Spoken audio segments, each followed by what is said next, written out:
Dans le prochain épisode de Un si grand soleil, tandis que Céline retire sa plainte, Sarah et Sylvie passent aux aveux.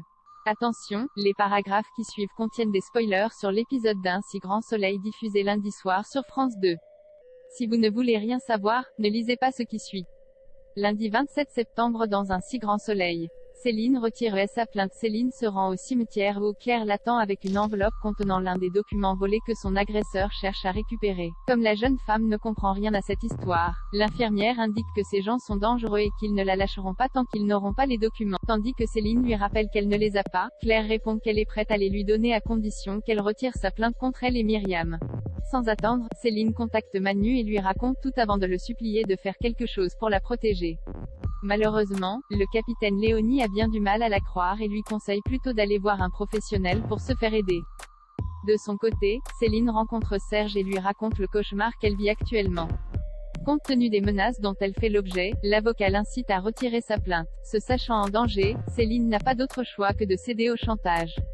Pendant ce temps, Alex appelle Myriam et lui explique que Céline se croit victime d'un complot. Certain qu'elle est en proie à des bouffées délirantes paranoïaques, le policier craint qu'elle ne fasse une bêtise et aimerait savoir si quelqu'un dans l'entourage pourrait intervenir pour l'aider dans cette épreuve.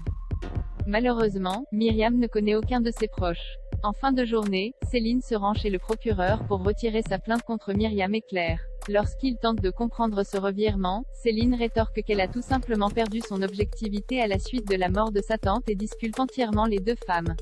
Sylvie et Sarah passent aux aveux. Christophe présente ses excuses à Cécile pour avoir été un peu maladroit avec Margot la veille. Cécile, qui ne lui en tient pas rigueur, le rassure alors en expliquant que la jeune femme a juste voulu le provoquer. Bien qu'elles aient des caractères diamétralement opposés, Cécile adore sa sœur et est persuadée qu'ils finiront par s'entendre. Convaincu que l'embauche de Margot n'est pas anodine, Christophe joint donc Johanna pour lui faire comprendre que la juge Alphand est très attachée à sa sœur et qu'elle n'apprécierait pas qu'elle soit instrumentalisée. Après lui avoir dit qu'elle n'était pas aussi naïve, Johanna lui raccroche au nez. En parallèle, Valérie, la voisine de Manu, aide la police à déchiffrer les images de vidéosurveillance de la brasserie. Grâce à son expertise, Manu et Élise comprennent rapidement que Sylvie est la commanditaire du vol et Sarah sa complice. Élise convoque donc immédiatement Sylvie qui finit par avouer. Pendant des années, elle a tout sacrifié pour son mari auprès duquel elle a travaillé. En découvrant son infidélité, elle a voulu divorcer.